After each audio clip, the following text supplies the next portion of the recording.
गुंगी गुडिया जवळपास 4-5 दशकांपूर्वी इंदिरा गांधी यांचं जेव्हा आगमन झालं काँग्रेसच्या राजकारणात, देशाच्या राजकारणात, नेहरू यांचं निधन झालं होतं, तणावग्रस्त परिस्थिती होती आणि इंदिरा गांधी तर होत्या लहान म्हणा तरुण म्हणा आणि त्यांच्याकडनं काही फार बोललं जात नव्हतं, थोड्याशा अंतर्मुख होत्या आणि त्यावेळी त्यांना म्हटलं गेलं, राम मनोहर लोहियांनी हा पहिल्यांदा शब्दप्रयोग केला की त्या गुंगी गुडिया आहे. राम मनोहर लोहियांनी जरी हा उल्लेख केला असला तरी सुद्धा काँग्रेसच्याही वरिष्ठ नेत्यांचं काही फार वेगळं मत नव्हतं आणि अशी ही गुंगी गुडिया असल्यामुळे आपण काँग्रेसवरती वर्चस्व मिळवू शकतो असंही त्यांना वाटत होतं. त्यातूनच पुढे काँग्रेस आहे, काँग्रेस एस हा इतिहास आहे, सिंडिकेट इंडिकेटचा सगळा इतिहास आपल्याला पाहायला मिळतो. हे सगळं इतिहास आठवायचं कारण म्हणजे याच गुंगी गुडियाचा शब्दप्रयोग जो एकेकाळी काँग्रेसच्या सर्वोच्च नेत्याबाबतीत करण्यात आला होता, तोच शब्दप्रयोग काँग्रेसनं आता सुनेत्रा पवारांच्या बाबतीत केलेला आहे. सुनेत्रा पवार ज्या राष्ट्रवादी काँग्रेसच्या नेत्या आहेत, एका पत्रकार परिषदेत पत्रकारांनी काही प्रश्न विचारला असता धनंजय मुंडेंनी पत्रकार परिषद आवर्ती घेत त्या प्रश्नाचं उत्तर थांबवलं, ज्याचा अर्थ काँग्रेसने असा लावला की सुनेत्रा पवार या डॉमिनेट केल्या जात आहेत आणि म्हणून त्या गुंगी गुडिया आहेत. काय झाले पहिल्यांदा बघूया, प्रसंग बघूया, काँग्रेसची प्रतिक्रिया बघूया आणि मग धुरळाला सुरुवात करूया. बघूया काय झालं.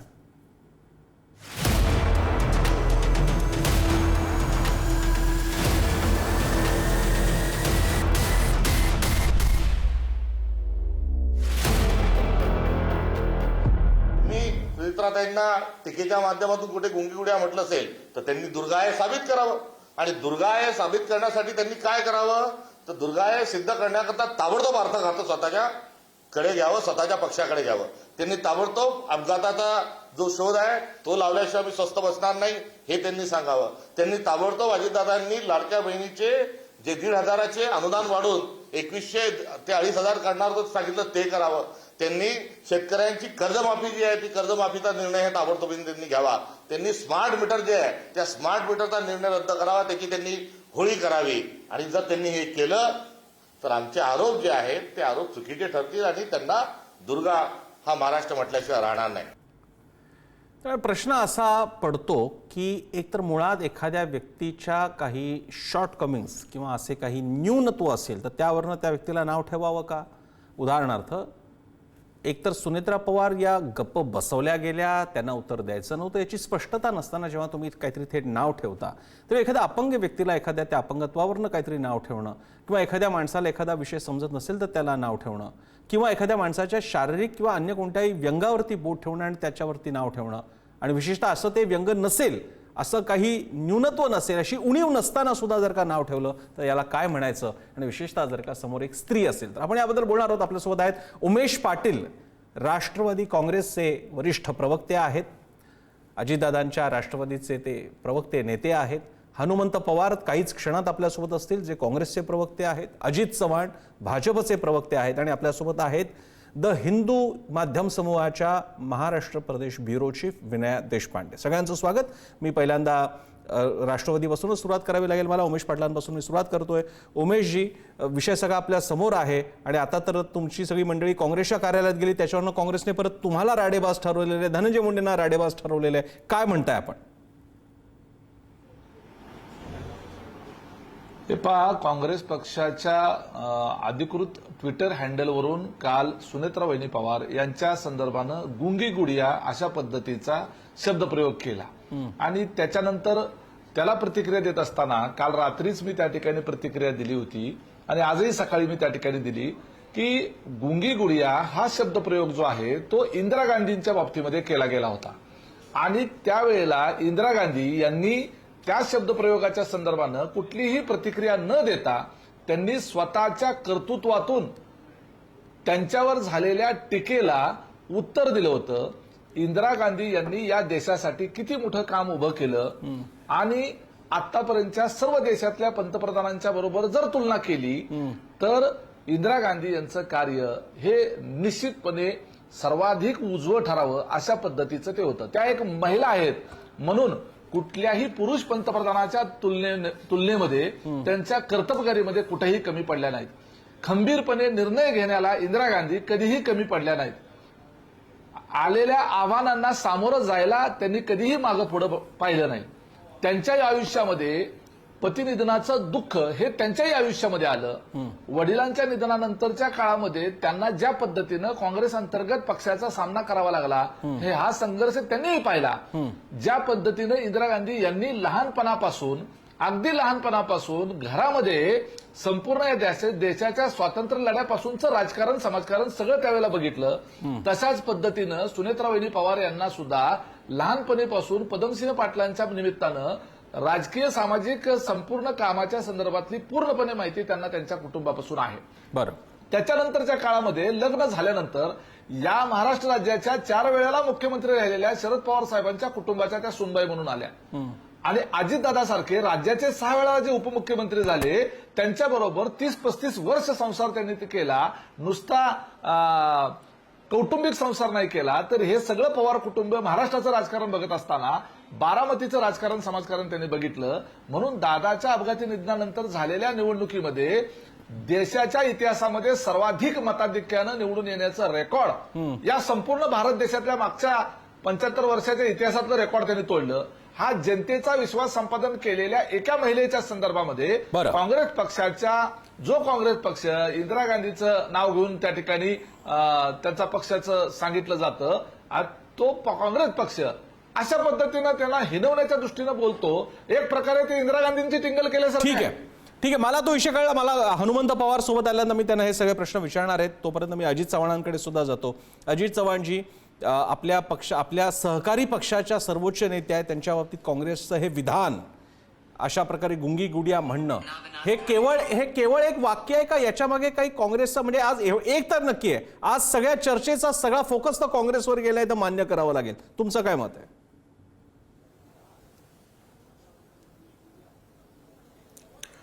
नाही, माझं मत असं आहे आणि माझ्या पक्षाचं मत असं आहे की अशा पद्धतीनं आदरणीय सुनेत्रा वहिनींची संभावना करणं, त्यांना हिणवणं, ही काही महाराष्ट्राची संस्कृती प्रसन्नराव नाही. ज्यांना सुनेत्रा वहिनींचं माहेरचं, सासरचं सगळं बॅकग्राऊंड माहिती आहे. बऱ्याचदा असं असतं की एखादी व्यक्ती समोर येऊन सातत्यानं ते सगळं करत नाहीत, पण आदरणीय दादांची सावली म्हणून, त्यांच्या सहधर्मचरणी म्हणून सगळी वाटचाल करत असताना वहिनींनाही तो राजकीय अनुभव तेवढा दीर्घ आहेच की, त्यांच्या माहेरचा सुद्धा आहे, जसं आता उमेशराव म्हणाले तसं. तर साधारणपणे या सगळ्या विषयामध्ये एक गोष्ट हर्षवर्धन सपकाळेंची चुकली, ती त्यांनी मान्य केली असती तर राष्ट्रवादी काँग्रेस पक्षाचे आमचे सहकारी इतके आक्रमक झाले नसते. मला असं वाटतं एक आपली संस्कृती आहे की एखाद्या कुटुंबामध्ये दुःखद घटना घडली असेल आणि त्या कुटुंबामधल्या सदस्यावरती काही जबाबदारी आली असेल तर आपण सगळे त्यांना एक प्रकारे मदत करण्याची भूमिका घेतो. आणि माझं असं स्पष्ट मत आहे की राजकारणामध्ये जनता जनादेश देते, त्यानंतर तो नेता त्या सभागृहामध्ये येत असतो. आदरणीय वहिनींना जो बारामतीच्या जनतेनं प्रेम आणि जनादेश दिलेला आहे तो त्यांच्या व्यक्तिगत कामाचा सुद्धा आहे ना प्रसन्नराव. त्यांचा 4 दशकांचा बारामतीकरांशी संबंध आहे आणि त्याची पावती म्हणून बारामतीकरांनी दादांच्या नंतर त्यांना निवडून दिलेलं आहे. आणि या पक्षाला एक गोष्ट लक्षात यायला हवी होती की आपण ज्या सुसंस्कृतपणाच्या गोष्टी सपकाळ करत असतात, उठता बसता, आणि त्यांनी या विधानावरती जी प्रतिक्रिया दिली, मला असं वाटतं हे बरोबर नाही. आणि राजकारणामध्ये आम्ही सुद्धा, म्हणजे विरोधी पक्षाच्या एखाद्या कुटुंबामध्ये जर अशी दुःखद घटना घडलेली असती आणि त्यांच्या कुटुंबामधलं कोणी नेतृत्व करत असतं तर आम्ही हे निश्चित बोललो नसतो. हे दुःखद आहे, वेदनादायी आहे, जखमीवरची खपली काढणार आहे. काँग्रेसची संस्कृती कशी आहे हे दर्शवून देणारं आहे. त्यामुळं आज जो माझ्या मित्रांचा संताप अनावर झाला तो अगदी साहजिक आहे, पण ही काही महाराष्ट्राची संस्कृती नाही. त्यामुळं हर्षवर्धन सपकाळ हे सातत्यानं आपल्या वागण्या बोलण्यामधनं, मी म्हणजे कोणतरी फार एकदमच ऐतिहासिक थोर पुरुष अवतरलो आहे हे जे सातत्यानं दर्शवण्याचा प्रयत्न करत असतात, ते जो बुनसे गई वा हौदसे नाही आती. आज मी विनय देशपांडेंकडे जातोय. विनय देशपांडेंकडे जातो. मला अजित चव्हाण तुमचा मुद्दा लक्षात आला. विनय, मी हा प्रश्न घेऊन येत असताना 2 अर्थाने तुमच्याकडे घेऊन येतो. एक तर राजकीय अर्थानं की या विधानाच्या मागचा ऑप्टिक्स काय असेल, याच्यातून काय ध्वनित करण्याचा प्रयत्न होतोय, त्याचे मग काँग्रेसचे आधीचे हिस्टॉरिकल रेफरन्सेसचा पण त्याच्यात मुद्दा येतो. पण त्याचप्रमाणे तुम्ही एक स्त्री आहात विनय देशपांडे. स्त्रीच्या एखाद्या म्हणजे उदाहरणार्थ असे न बोलणारे किती खासदार, किती मंत्री संत्री होऊन गेले महाराष्ट्रामध्ये, केंद्रात सुद्धा होऊन गेले. महाराष्ट्रात असे खासदार आहेत की ज्यांना मौनीच म्हटलं गेलेलं आहे, कधी काही प्रश्न पण विचारलेला नाहीये. पण सुनेत्रा पवार ज्या आता ऍक्टिव्ह राजकारणात आलेल्या आहेत आणि थेट गुंगी गुडिया हा शब्द वापरला जातो, त्यामागचं राजकारण, समाजकारण हे आपल्याला राजकारणाच्या पलीकडे जाऊन त्याचे जेंडर पॉलिटिक्सच्याही अर्थाने विचार करावा लागतो. या अर्थाने मला तुमच्याकडे कॉम्प्रिहेन्सिव्ह ओपिनियनची गरज आहे. प्रसन्न, अगदी बरोबर आहे तुमचं म्हणणं. आणि मला ह्या गोष्टीचा आनंद आहे की तुम्ही ह्याच्या जेंडर ऑप्टिक्स बद्दल हा मुद्दा उपस्थित केलेला आहे. एकतर महाराष्ट्राच्या राजकारणात अशी परिस्थिती नाही की कुठल्याही राजकीय पक्षांनी महाराष्ट्राच्या राजकीय संस्कृतीविषयी या क्षणी बोलावं. गेल्या काही वर्षात ज्या प्रकारे अधोगती झालेली आहे त्या प्रकारे कुठल्याच पक्षांनी कुठल्या दुसऱ्या पक्षावर याबद्दल टिप्पणी करावी ह्याच्या इतकं हास्यास्पद दुसरं काहीही नाही. त्याच क्षणी मला असं वाटतं की इंदिरा गांधींवर त्यावेळेला झालेली टीका असू देत किंवा आता सुनेत्रा पवार, हा विरोधाभासच आहे की ज्या काँग्रेसच्या नेत्याच्या विरुद्ध गुंगी गुडिया हा त्यावेळेला प्रचार अपप्रचार झाला, त्याच काँग्रेसनी आता सुनेत्रा पवारांवर तोच शब्दप्रयोग वापरावा. पण मला हाच मुद्दा मांडायचा आहे की कुठेतरी पितृसत्ताक पद्धतीचा ह्यातून असलेला पगडा आपल्याला जास्त प्रमाणात दिसतो. असं नाही की तुम्ही समोरची व्यक्ती कोण आहे हे बघून त्यांच्यावर टीका करावी, ही तितकीच बरोबर गोष्ट आहे की त्या एका पक्षाच्या राष्ट्रीय अध्यक्ष आहेत, त्या महाराष्ट्राच्या उपमुख्यमंत्री आहेत. आणि आपण नेहमी म्हणतो की कॉन्स्टिट्युशनल पोझिशन्स असू देत किंवा कुठल्याही मोठ्या पदावर एखादी व्यक्ती असू देत, त्या पदाचा मान राखला गेला पाहिजे. इतक्या छोट्या कारणासाठी सुद्धा खरं तर ह्या गोष्टीवर टीका होणं गरजेचं, ह्या गोष्टीवर टीका व्हायची काहीही गरज नव्हती. पहिली गोष्ट. दुसरी गोष्ट, आपण हे सोडून देऊया. असं काही हे नियम नाहीये की ज्या म्हणजे तुम्ही पोझिशन बघूनच त्या माणसावर क्रिटिसिझम करावं. अगदी एखाद्या पब्लिक लाईफ मधली एक स्त्री, मग ती ज्या परिस्थितीत आता सुनेत्रा पवार आहेत आणि ज्या परिस्थितीत स्वतःला प्रूव्ह करण्याचा प्रयत्न करतायत, तीही गोष्ट आपण बाजूला ठेवूया.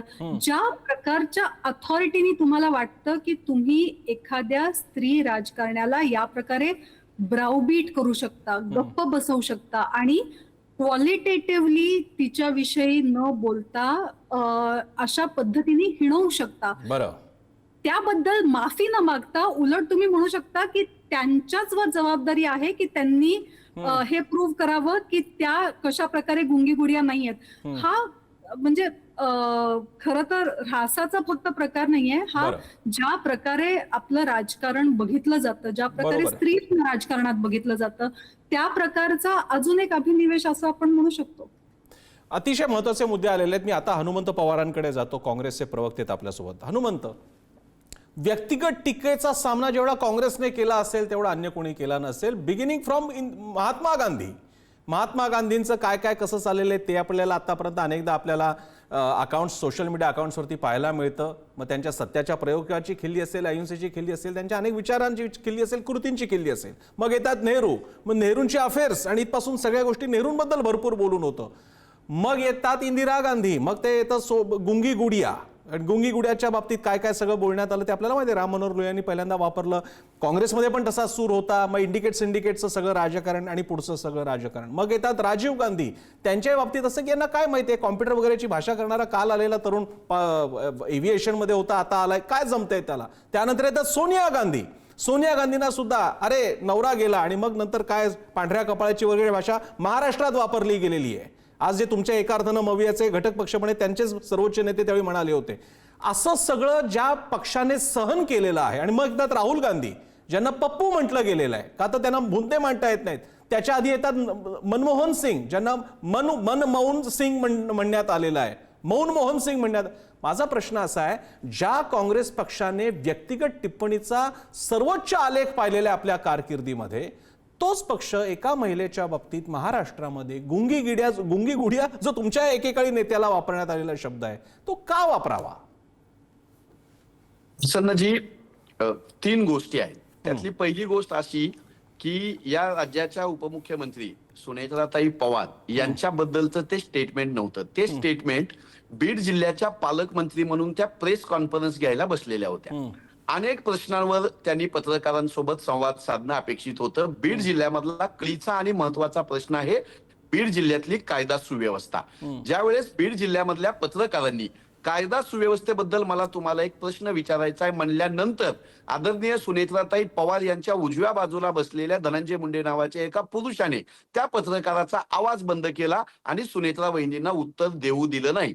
आदरणीय सुनेत्रा वहिनींकडून अपेक्षा होती की बीडच्या पालकमंत्री म्हणून तिथल्या ढासळत्या कायदा सुव्यवस्थेबद्दल त्यांनी माध्यमांच्या प्रश्नाला सामोरे जायला हवं होतं. आणि धनंजय मुंडे जे स्वतःला तिथला बादशाह समजतात, स्वतःला तिथला सर्वेसर्वा समजतात, त्यांनी पत्रकारांचा आवाज तर बंद केलाच. त्याच्यावर पत्रकार म्हणून तुम्ही बोलावं नाही बोलावं माध्यमांचा विषय, पण पालकमंत्री असलेल्या एका मंत्र्याला, उपमुख्यमंत्र्यांना त्यांनी बोलू दिलं नाही.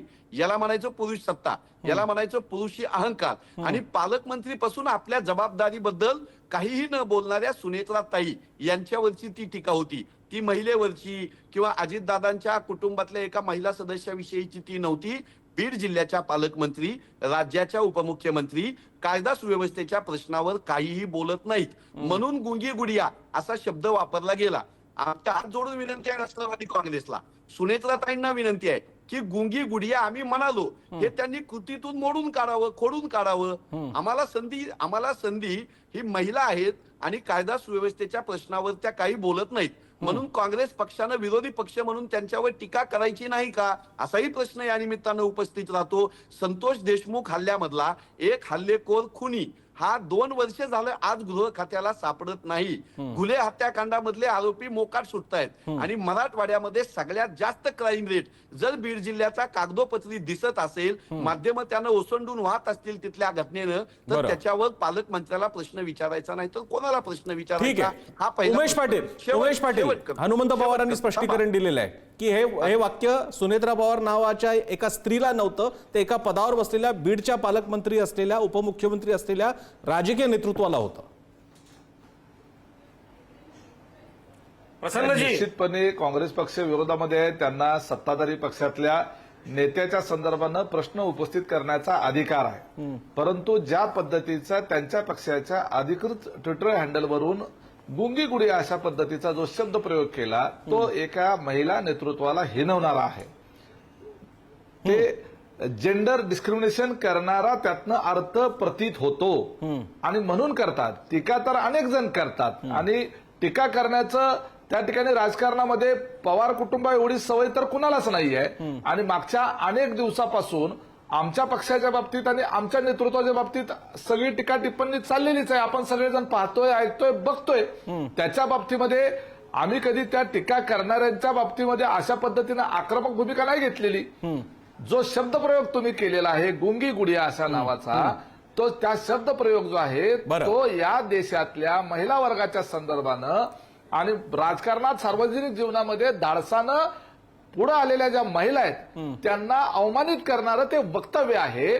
सोनिया गांधी त्यांच्या पक्षाच्या राष्ट्रीय अध्यक्षा किंवा नेत्या आहेत आणि त्याचबरोबर त्यांच्या आदर्श असलेल्या इंदिरा गांधी या महिलांनी कर्तृत्व दाखवलेला आदर्श त्यांच्या स्वतःच्या पक्षानं असताना आज त्यांच्या पक्षाचे लोक हे महिलांच्या संदर्भानं उमेश पाटील, अजित चव्हाण तुमचा मुद्दा पुढे घेऊन जातात. अजित चव्हाणांना काहीतरी बोलायचं. अजित चव्हाण तुम्ही काहीतरी महिला वर्गाचा अपमान करणार आहे.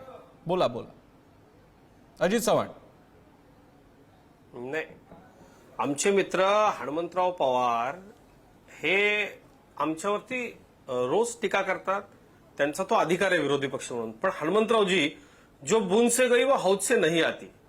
मला एक गोष्ट आपल्याला या ठिकाणी जाहीर आपल्याला आवाहन असं करायचं आहे की आपण आपल्या प्रदेशाध्यक्षांना सांगा की हे काही बरोबर दिसत नाहीये. इथे विनयाजी देशपांडे आहेत, त्या समस्त महिला वर्गाचं प्रतिनिधित्व करतायत, पण राजकारणामध्ये हनुमंतराव असंच सहजच कुणी कुठं पोचत नाही ना, काहीतरी त्याला बॅकग्राऊंड असतं. आणि मला असं वाटतं की सातत्यानं त्यांच्या खात्याचं जे काम आहे ते अधिक चांगल्या पद्धतीने करण्याचा वहिनी प्रयत्न करत असताना आपल्याकडनं जी टीका झाली मुळात ती समर्थनीय नाहीच आहे हनुमंतजी.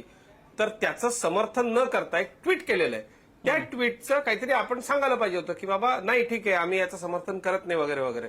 आपण आता जी भूमिका मांडली ना हनुमंतरावजी, ते पूर्णपणे विरोधाभासी आणि लंगडं समर्थन आहे. मला हे काही पटलेलं नाही आणि राजकीय पक्ष म्हणून आपला सहकारी म्हणून मला याचा निषेध आपल्याकडे नोंदवावासा वाटतो. पण त्याचबरोबर महाराष्ट्राची ही संस्कृती नाही हनुमंतजी, जे घडलेलं आहे हनुमंत पवार. ते काही महाराष्ट्राच्या जनतेला आवडेल. ठीक आहे. बहिणींवरती हनुमंत पवार. टीका झालेली, तर ते ठीक आहे, आपण राजकारण करत राहू, वेगवेगळे विषय येत जात राहतील, पण हे काही बरोबर नाही, महाराष्ट्राच्या जनतेला आवडणार नाही. आपण किमान आपल्या अध्यक्षांना सांगा की या ठीक आहे. अजितजी तुमचा मुद्दा कळला, त्यांचे अध्यक्ष ऐकणार की नाही माहिती नाही, पण हनुमंत पवार काय मुद्दा मांडतायत त्याची उत्सुकता आहे. बोला हनुमंत पवार. आदरणीय सुनेत्रा वहिनी यांचा महिला म्हणून कुठेही अपमान करण्याचा काँग्रेस पक्षाचा उद्देश नव्हता. त्यांचा महिला म्हणून असलेला रिस्पेक्ट ठेवून मला काही प्रश्न उपस्थित करायचे. महाराष्ट्रातल्या शेतकरी आत्महत्येबद्दल आदरणीय सुनेत्रा वहिनी पवार यांनी केलेले एक स्टेटमेंट दाखवा. आदरणीय सुनेत्रा वहिनी पवार यांनी त्यांच्या खात्याची मांडणी केली प्रेस कॉन्फरन्स. एखादी प्रेस कॉन्फरन्स असेल तर मला सांगा. नीटची पेपर फुटी झाली, देशभरामध्ये तरुणाई रस्त्यावर उतरली, मुलींचा विनयभंग झाला, मुलांना मारून काढणं. आदरणीय सुनेत्रा वहिनी काय बोलल्या का मला सांगा. एक असं भाषण, एक अशी सभा, एक अशी प्रेस कॉन्फरन्स, एक असं प्रश्न उत्तर, एक अशी मांडणी या राज्याच्या उपमुख्यमंत्री म्हणून किंवा त्यांचं जे कोणतं खातं असेल त्या खात्याची एक कामगिरी सांगा ना. महिला आहेत म्हणून जसं त्यांच्यावर टीका करणं फक्त चुकीचं आहे, तसं महिला आहेत म्हणून त्यांना प्रश्नच विचारायचा नाही अशी अपेक्षा ठेवणं पण चुकीचं आहे. महिलांचे प्रतिनिधी महिलाच असले पाहिजे आणि पुरुषांचे प्रतिनिधी पुरुषच असले पाहिजे, ही मोठी अंधश्रद्धा आहे. आम्ही इथं बसलोय म्हणजे 50% महिलांना आरक्षण देणाऱ्या पक्षाचे प्रतिनिधी म्हणून बसलो, राष्ट्रपती महिला देणाऱ्या पक्षाचे प्रतिनिधी म्हणून बसलो, पंतप्रधान महिला देणाऱ्या पक्षाचे प्रतिनिधी म्हणून आम्ही बसलो. सुनेत्राताईंनी पुन्हा बीडला जावं, कायदा सुव्यवस्थेच्या प्रश्नावर पत्रकारांच्या प्रश्नांना सामोरे जावं, पुरुषी अहंकार असलेल्या धनंजय मुंडेंना हस्तक्षेप करू देऊ नये. आम्ही सपशेल माफी मागू, आमचं चुकलं म्हणू आणि बोलणाऱ्या कार्यक्षम नेते आहेत असं म्हणू. पण तुम्ही प्रश्नाला उत्तर न देण्याच्या तुमच्या कृतीबद्दल तुम्ही चकार शब्द काढायला तयार नाही आणि काँग्रेस पक्षाच्या ऑफिसमध्ये गुंड पाठवता. 70,000 कोटी रुपयाचा भ्रष्टाचार केला असं भाजप. ठीक आहे. मी हनुमंत पवार चौकटीची या चर्चेची चौकट मी ओलांडणार नाही, नाहीतर चर्चा सगळ्या गोष्टींवरती जाईल.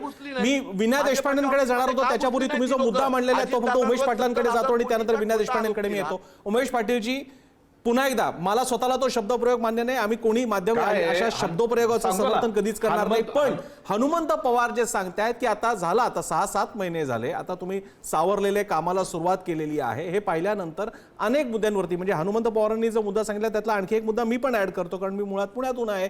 एवढा सगळा पुण्यामध्ये पावसाने थैमान घातलेलं असताना एक सुंदर व्यंगचित्र लोकांच्या पर्यंत हृदयाला स्पर्शणारं व्यंगचित्र होतं की अजितदादा देवाला म्हणतायत, आईची शपथ सांगतो मला फक्त व्यवस्था सिस्टीम लावायला फक्त खाली पाठवा, सिस्टीम लावून परत एकदा येतो. अजितदादांची आठवण काय येते.